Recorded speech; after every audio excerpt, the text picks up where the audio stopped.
Olá, estudantes do 6º ano do ensino fundamental. Sejam bem-vindos a mais uma aula de Geografia. Eu sou a professora Luíse Coutinho e estarei mediando junto com vocês as interações via chat. E para ministrar a nossa aula de hoje, que é uma aula sobre litosfera e suas transformações, parte 2, temos aqui a presença do professor Antônio Russo. Tudo bem, professor Antônio? Bom dia, Luiz, bom dia a todos. É um prazer imenso aqui estar com vocês, né?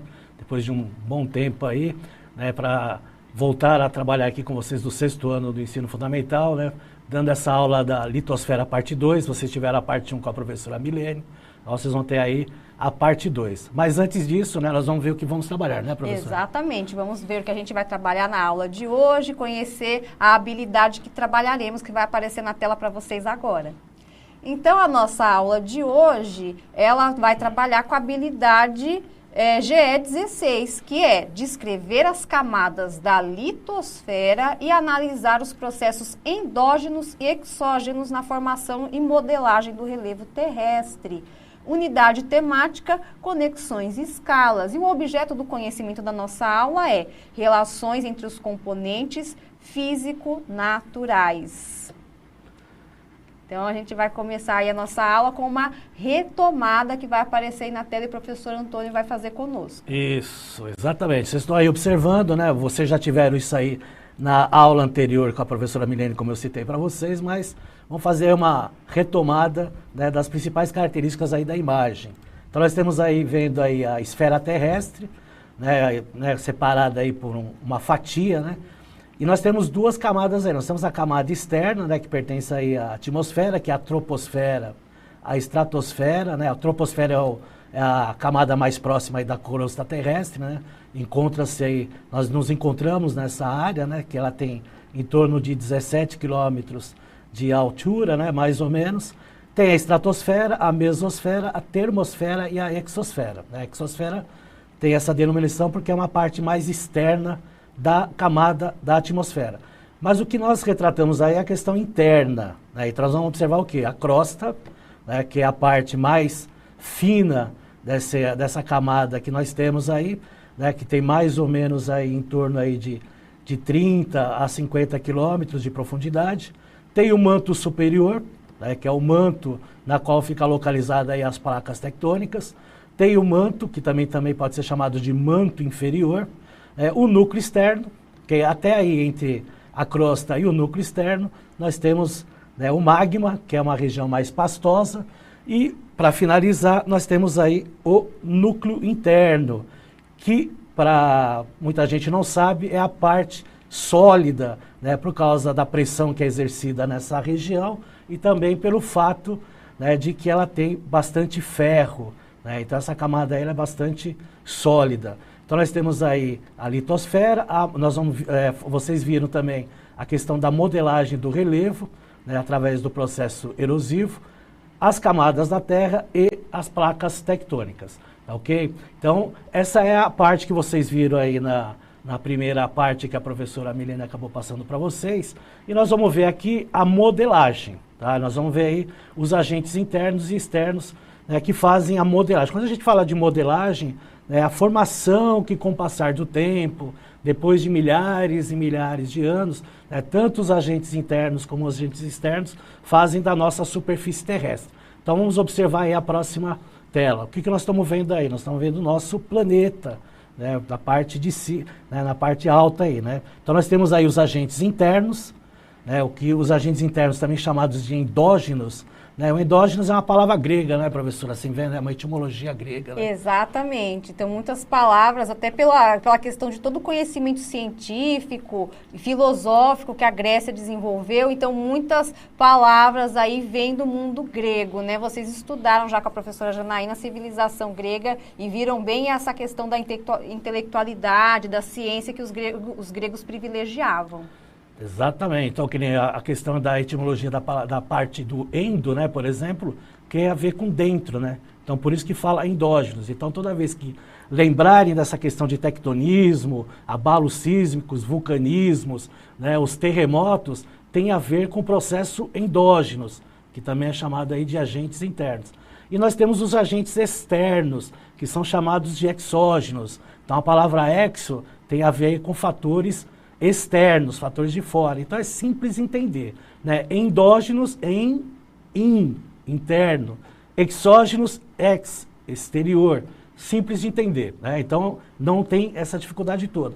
E que são esses processos exógenos? Vou voltar aí na tela para vocês lembrarem aí. Nós temos aí o vento, a chuva, a neve, que nada mais são do que processos erosivos que nós temos no nosso planeta. Então, para vocês terem essa noção, né, de que todo esse processo, né, endógeno e exógenos fazem esse processo da nossa modelagem aí do nosso planeta, que obviamente ele é lento, né, não é de uma hora para outra, a não ser que o terremoto seja de uma amplitude muito forte, aí pode acontecer de ter aí uma alteração, né, no nosso relevo, mas é bem raro.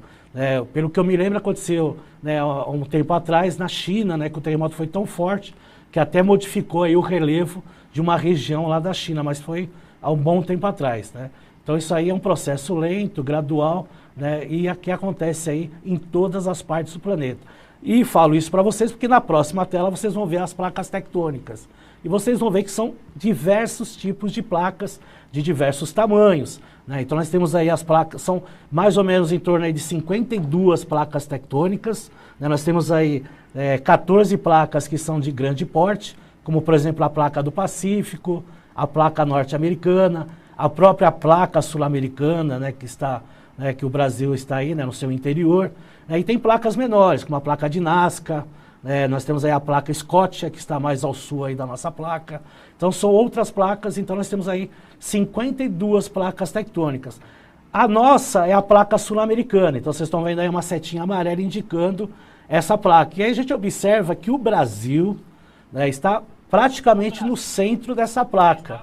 Por isso que nós não temos essa questão aí do processo de vulcanismo e de tectonismo na nossa região. Então é importante retratar dessa forma. É lógico que nós não podemos falar assim, o Brasil nunca vai ter terremoto. Tivemos aí abalo sísmico recente na Bahia, né, até por questões aí de falhas que nós temos na própria placa sul-americana.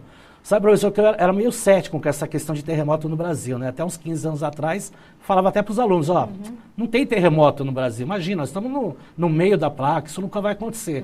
Né? Mas, tecnologia, né? Exatamente. Ela vai avançando.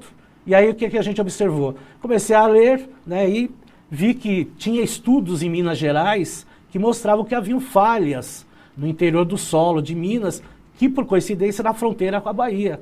Né, e, coincidentemente, um tempinho atrás aí teve esse abalo sísmico aí. Exatamente. Há alguns anos atrás houve um abalo sísmico em Minas Gerais, né? Inclusive, me parece, o professor pode confirmar, e vocês também podem pesquisar melhor, a primeira vítima de abalo sísmico no Brasil, ela, infelizmente, morreu ali na região de Minas. E esses dias, aí, há poucos dias atrás, nós tivemos um abalo sísmico importante na Bahia ali, 4,6 na escala Richter.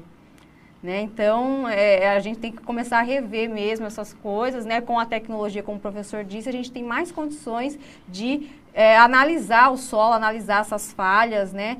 E entender até que ponto o Brasil está sujeito a esses tipos de questões, como os terremotos. Mas, agora, nós vamos para a nossa sondagem, né, professor Antônio? Perfeitamente. Nós vamos fazer uma sondagem com vocês, onde vocês vão colocar para nós no chat os tipos de relevo que você, estudante, conhece ou já ouviu falar. Quantos minutos, professor Antônio? Pode dar 1 minuto e meio. 1 minuto e meio. Já já a gente volta.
muitos estudantes aí respondendo a nossa questão no chat. E a Júlia Barros, por exemplo, disse que ela conhece a montanha, a planície e o Planalto. O estudante Paulo falou do Monte Everest, assim como a Maria Clara também falou da Falha de San Andrés, né? O Johnny falou montanha, a Bianca, montanha e Planalto. O João Vitor também disse montanha, a Larissa disse camadas da terra e o Davi disse montes e crateras. Tá muito bom, né? Então aí a grande maioria aí respondeu corretamente, né? Nós temos aí a questão dos planaltos, né? Que podem ser cordilheiras, né? Cadeias montanhosas. Nós temos as planícies, né? Que são regiões mais planas, né? Que podem chegar, né? Alguns cientistas, geógrafos dizem até 100 metros, outros falam 200, outros falam 300 metros, que são regiões mais baixas.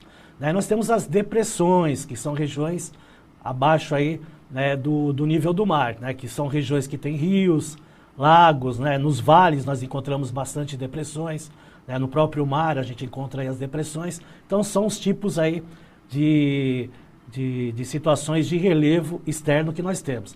Para melhor visualizar isso, nós temos o planisfério físico do mundo, né, e a gente observa aí, né, as partes mais escuras aí, vamos dizer assim, a cor mais marronzada aí para vocês terem uma visualização melhor, são as regiões mais altas do planeta, né? E as regiões mais claras aí, né, o verde e as partes mais claras são regiões mais planas, como vocês observam aí na legenda das altitudes e das profundidades, né? Então nós temos aí altitudes, né, que podem chegar aí acima de 4.800 metros, como temos profundidades que podem chegar aí a 8.000 metros de profundidade, né? Que é o caso aí das Fossas Marianas aí que tem, né, em torno de 11.000 a 13.000 metros de profundidade. Então vocês imaginam aí, né, a distância, né, 13 quilômetros de profundidade, né, professor? Imagina nadar 13 quilômetros, ninguém consegue. Ninguém consegue, acho que a pressão tem, né, ali não ia ter condições. Exatamente. Então nós vamos ver aí o planisfério mais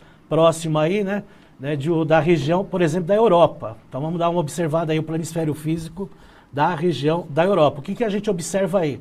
Nós observamos regiões elevadas, como os Alpes escandinavos, na região lá da região da Escandinávia, né? Nós temos os Alpes suíços, as regiões dos Balcãs, né? O Atlas, né? Que é a região na África, né? Na região noroeste da África, que é a cadeia do Atlas, né? Que é a cordilheira montanhosa da região africana, uma delas, os Cárpatos, né, a região do Cáucaso, o Montes Urais, que separa fisicamente a Europa da Ásia, né, é importante retratar isso, porque os Montes Urais, por exemplo, ficam na Rússia, né, então ela tem o lado asiático, que é a região da Sibéria, e nós temos o lado europeu da Rússia. Então a Rússia é um país euroasiático, e a separação física aí da Europa e da Ásia, né, e da questão aí da Europa, da Rússia, né, asiática, e da Rússia europeia, são os Montes Urais, tudo bem?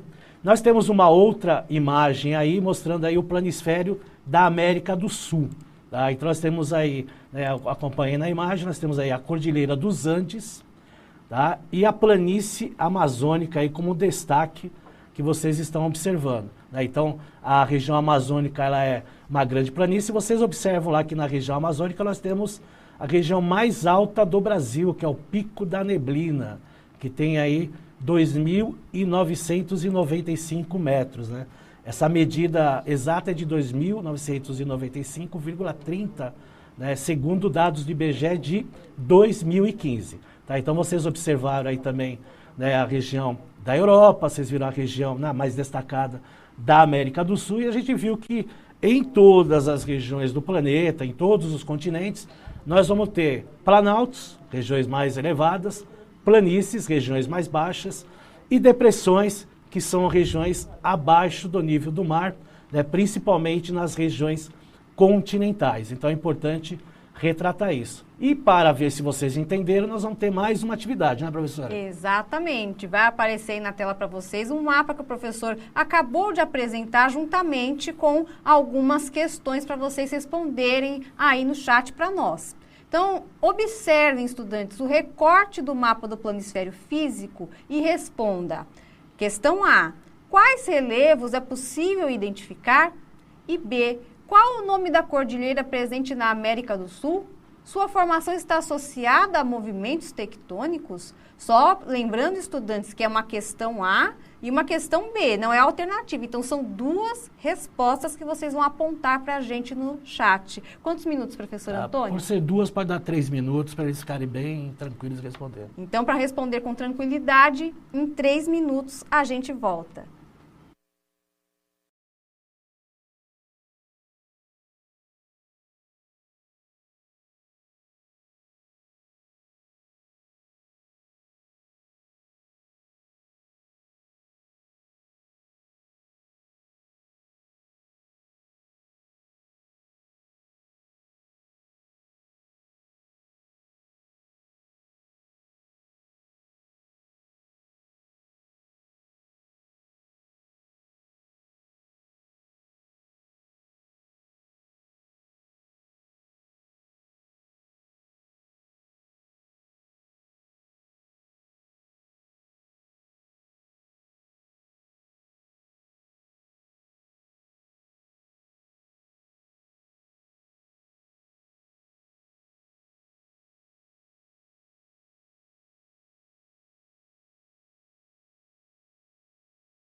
Voltamos, muitas respostas interessantes e eu já posso adiantar, professor Antônio, que a maioria dos estudantes reconheceu ali, em resposta à questão B, a Cordilheira dos Andes. Muito bom, é isso aí mesmo.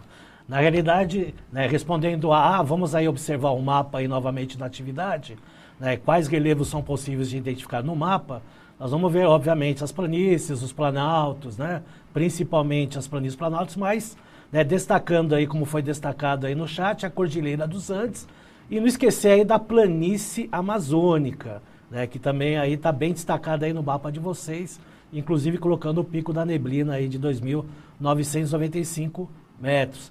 E o nome da cordilheira que apresenta a América do Sul, a professora Luiz já respondeu, né, a questão aí da Cordilheira dos Andes, né, e a cordilheira tem a formação, ela tem uma formação associada aqui a movimentos tectônicos. É um movimento convergente, aquele de encontro de placas tectônicas, tá? Que nós chamamos de processo de subducção. É só vocês observarem aqui, né? O movimento, né, da placa do Pacífico com a placa sul-americana.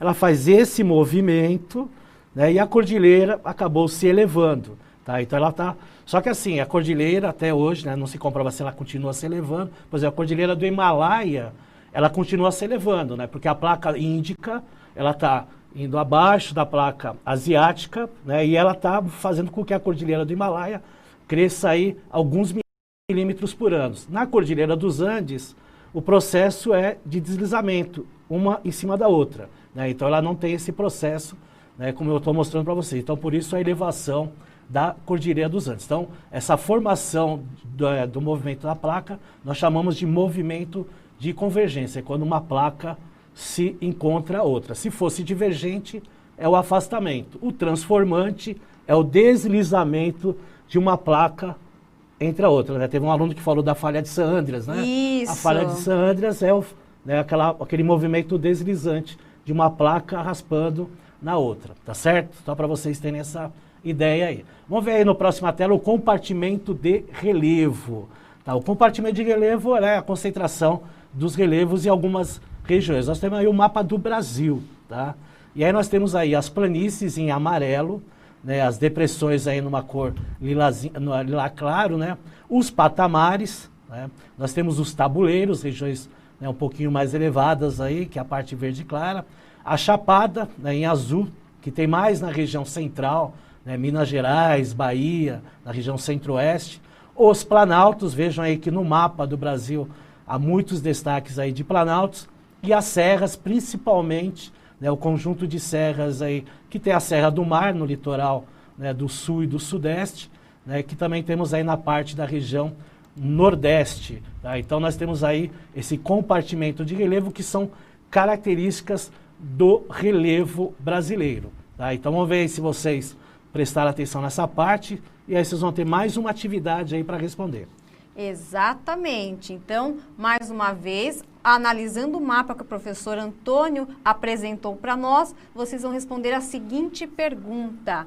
Cite os relevos mais recorrentes no Brasil. Um minutinho, professor Antônio? Um minuto está ótimo. Então, em um minuto a gente volta.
Voltamos, mais um momento de interação com muitas participações. Os alunos Guilherme, Murilo, Natan, Brian, Bianca, Gustavo, Maria Eduarda, João Pedro, Angelina, todos eles disseram que o relevo mais recorrente é o Planalto. Muito bom, é isso aí, ó. Prestaram bastante atenção aí no mapa, visualizaram bem. Realmente aí, a gente vê aí, vamos voltar um pouquinho na tela para vocês observarem, né, o destaque aí da cor vermelha, na região aí com bastante planaltos aí, mas também temos aí as chapadas na região centro-oeste aí, na região nordeste, entre Minas, na região sudeste, entre Minas, né, e a Bahia, né, nós temos as serras, né, destacando isso aí também nas áreas litorâneas e também no interior, né, nós temos as planícies, né, lembra da planície amazônica que nós vimos aí anteriormente, né, mas o que destaca bem aí no mapa, né, é as regiões planálticas que nós temos no nosso país, né. Vamos para a próxima tela para ver aí os agentes internos e externos que modelam o relevo. As forças que alteram o modelo do terreno são chamadas de agentes do relevo. Essas forças ou agentes atuam de duas maneiras, sendo denominadas de interno, endógenas, ou externo, exógenos. Então essa questão aí a gente já está falando, vocês já viram na parte 1, né? Estamos de novo falando, as forças internas do planeta, também chamadas de endógenas, que fazem com que, né, tenhamos aí os planaltos, as cadeias montanhosas, as regiões depressivas, por causa principalmente do movimento das placas tectônicas, que forma o tectonismo, que forma aí a questão do vulcanismo, né? Todo esse processo é um processo interno. O processo externo, que é o exógenos, é o processo dos agentes do intemperismo e o processo erosivo, né? Principalmente a questão dos ventos, da água, né, que vem das chuvas, que vem dos rios, que vem dos mares, que vem também do processo glacial, que também é um processo erosivo, tudo bem? Vamos para a próxima tela que a gente vai ver aí um processo de agentes internos, que é o caso aí, né, do vulcão Stromboli, que fica na ilha de Stromboli. A gente está vendo aí um agente endógeno, né, que é um processo interno, né, que atua de dentro para fora, né, do planeta, modificando e alterando o relevo, como, por exemplo, aí a atividade vulcânica, que também vem com processo de tectonismo. Tá? Na imagem a gente está vendo aí o vulcão Stromboli em erupção.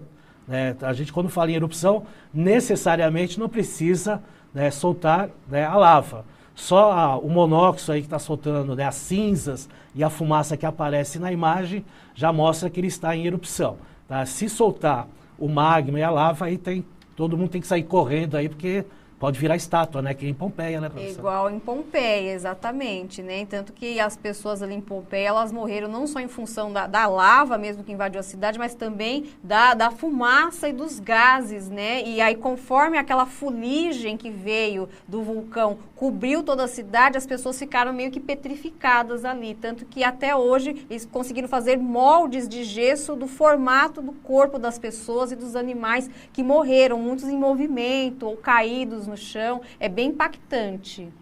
Bom, aproveitando aí que nós estamos falando sobre isso, vocês vão ver um vídeo bem curtinho sobre essa questão aí do movimentos endógenos que nós temos no planeta. Vamos ver aí o vídeo? Vamos ver o vídeo. A Agência de Vulcões da Indonésia concluiu que o Anak Krakatoa perdeu cerca de 2/3 da altura e volume após a erupção da semana passada. A montanha onde fica o vulcão tinha 340 metros de altura. Agora tem 110 metros. A análise foi feita a partir de imagens aéreas do vulcão. No último sábado, o deslizamento de uma cratera na base do Krakatoa gerou ondas gigantes que atingiram a costa da Indonésia. O tsunami matou 430 pessoas e deixou milhares desabrigadas. Hoje, barcos indonésios passaram pela área de exclusão, próximas ao vulcão, que continua em atividade. Eles levaram suprimentos aos sobreviventes nas ilhas de Sebuku e Sebesi. Isso aí aconteceu em 2018, em dezembro, dia 22, aconteceu, né, essa erupção, né? Quando ela fala que 2/3 do vulcão explodiu, é porque isso é normal acontecer quando o vulcão entra em erupção. A gente tem que lembrar que aquele formato de cone, que nós chamamos de estrato, né, ele é formado pela lava que vai, né, se solidificando com o passar do tempo, com o seu resfriamento. Né? Então ela forma lá aquele cone, mas quando o vulcão entra em erupção, ele tem a câmara, né, da câmara magma, né, que ela estoura com a pressão, e aí tudo que tiver pela frente ela manda embora. Então, por isso que ela fala que 2/3 aí do vulcão foi para o espaço por causa desse processo eruptivo. Nós vamos ter um outro vídeo, aqui falamos agora sobre terremoto, que também é um processo endógeno, e aí acompanhe que isso aí aconteceu na Bolívia. Vamos acompanhar na tela.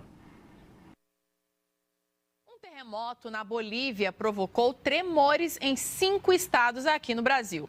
Vários prédios chegaram a ser esvaziados. Mas não houve registro de feridos em território boliviano nem no Brasil. No final da manhã desta segunda-feira, a rotina de várias cidades brasileiras foi interrompida por um tremor de terra. A sensação durou poucos segundos, mas foi suficiente para que milhares de pessoas abandonassem às pressas as edificações onde estavam trabalhando. Dá um pânico, com certeza, né? Num primeiro momento a gente acha que é um treinamento, uma coisa básica, depois a gente chega aqui e descobre que aconteceu um tremor entre os prédios da região. Claro que é um risco de vida, então a gente fica preocupado, a família também. A cadeira se balançou, mas no começo eu achei que eu estava passando mal. Aí é horrível. Você acha que você vai morrer. 40 segundos após o abalo, aí veio o pessoal apavorado, aí eu confirmei com a minha mente que não tinha sido uma ilusão, foi algo real mesmo, muito real. No Brasil, o tremor de terra pôde ser sentido no Rio Grande do Sul, Santa Catarina, Paraná, São Paulo, Minas Gerais e no Distrito Federal. A origem foi um terremoto de magnitude 6,8, com epicentro no sul da Bolívia, próximo à cidade de Carandaiti. Não há registros de feridos ou de danos a estruturas no país vizinho. Os terremotos profundos, as ondas que são geradas lá no foco, a 500 km de profundidade, quando elas viajam até chegar à superfície, elas pegam energia. Então, os sismos profundos têm um efeito destruidor menor. Aqui na Universidade de Brasília, o Observatório Sismológico recebe dados de cerca de 80 estações de monitoramento espalhadas por todo o território nacional. Segundo os pesquisadores, o terremoto de hoje na Bolívia pôde ser detectado por todas essas estações. Apesar de ter assustado muita gente, por aqui o tremor também não deixou nem feridos e nem estragos. Interessante, né, que foi refletido no Brasil. Não é que o terremoto aconteceu no Brasil. Ele teve o seu epicentro, como foi falado pelo sismólogo, na Bolívia. Vocês viram lá as ondas. Então as ondas se propagam. Onde ela encontra deficiências no interior da crosta terrestre, ela vai se propagando. Por isso que chegou até o Brasil, com abalos aí de magnitudes bem menores. É o que aconteceu na Bahia também, mas que o epicentro foi naquela região, mas foi de magnitude em torno de 4,8 aqui na Bahia. Os efeitos são o quê? De você sentir esse tremor, diferentemente de derrubar prédios. É lógico que as estruturas aqui no Brasil, elas não são preparadas para terremotos, então tem esse problema. Então algumas casas elas podem cair, dependendo até de abalos menores. Um abalo de 4,8, de 5 até 6 no Japão, não vai afetar as estruturas no Japão, porque eles já estão habituados, porque eles têm tremores de terra diariamente. Chega a ter num dia 50 tremores de terra. Então para eles é rotineiro. Então as estruturas de edificações no Japão, obviamente, são diferentes de outros países que não estão acostumados com esse processo. E na Bolívia aconteceu um processo intenso de 6,8, que acabou gerando aí algumas regiões brasileiras sentido, principalmente quando a gente tem regiões mais altas, você estando aí em apartamentos com andares mais altos, você pode sentir vibrações em cadeira, ver computador dando uma balançada, você pode até achar que está ficando meio louco, mas não é não. É abalos sísmicos aí gerados aí por um epicentro de uma outra região. Tá? Para vocês aperfeiçoarem os estudos, vocês podem entrar aí nos estudos complementares, printar a tela, entrar nesse QR Code e ver aí o Observatório Sismológico, porque a sismologia é a ciência que estuda os tremores de terra.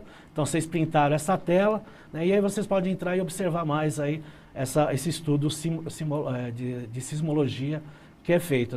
Aqui no Brasil nós temos equipamentos sismológicos para ver aí quanto tem aí pela escala Richter, que é essa escala que nós utilizamos.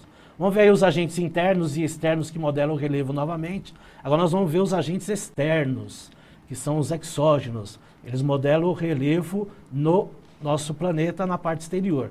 Então, o intemperismo, a erosão, a ação antrópica, que é a ação do ser humano, dentre outros. Nós temos aí uma foto de uma região totalmente modelada pelo aspecto, provavelmente, da erosão eólica.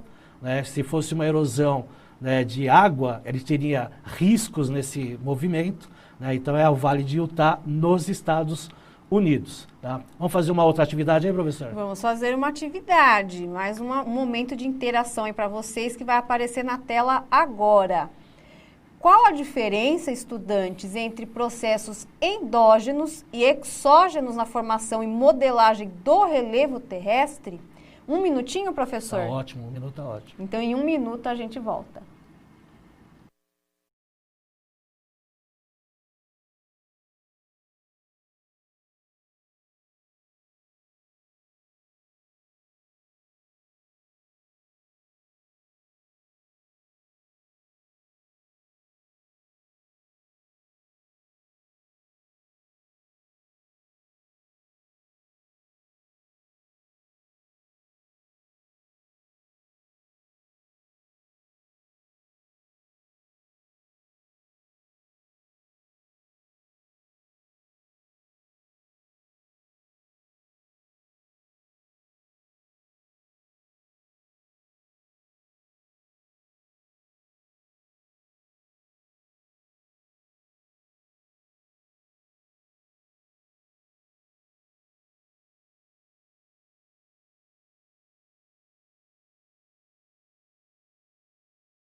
Voltamos aí de mais uma interação. Muitos estudantes apontaram a questão da formação de montanhas, mas não esclareceram se as montanhas estão relacionadas a alguma formação exógena ou endógena. Mas a aluna aqui, a Ariadne, disse que os endógenos são internos e os exógenos externos. É isso mesmo, professor Antônio? Parabéns, Ariadne. Tá vendo? Prestou atenção, né? Então é isso aí mesmo. Né? Os agentes endógenos, né? A palavra já diz internos, processo de vulcanismo, tectonismo, e o processo exógenos de externo, que aí é a questão do intemperismo, o processo erosivo, a ação antrópica do ser humano, que também é uma ação erosiva. Então, exógenos externos, endógenos internos. Lembra sempre disso, que aí vocês vão, né, tendo essas aulas sobre processos aí da litosfera, das camadas internas, e sempre vão lembrar dessa questão exógenas e endógenas. Não dá para confundir se vocês fizerem essa assimilação das palavras, tudo bem? Vamos ver aí o que é um planalto? Então vamos ver uma imagem aí de um planalto, né, lindo por sinal. Lembra que eu falei das linhas? Essa aí mostra claramente. Isso aí é um processo de erosão, né, das águas, né, que pode ser uma erosão fluvial, né, ou uma erosão pluvial, né, erosão fluvial dos rios. Né, essa região pode ter sido uma região há milhões de anos alagada, né, então a água passou e fez esses riscos que nós temos aí na imagem. Mas o que é um planalto? Né, o planalto é uma forma de relevo que está aí pelo menos acima de 300 metros. Né, são regiões que podem ser onduladas, como as serras que nós temos aí, né, e ela até é dividida em 3 características, né, o planalto sedimentar, o planalto cristalino, que nós temos muito aqui no Brasil, cerca de 36% do território brasileiro é formado aí de planaltos cristalinos, né, onde nós tiramos aí boa parte dos nossos recursos minerais, né, e os planaltos basálticos, né, que vêm aí de processos vulcânicos. Né. Então, o planalto são regiões consideradas regiões acima de 300 metros oficialmente, aí, segundo dados científicos. A planície, para finalizar aí para vocês,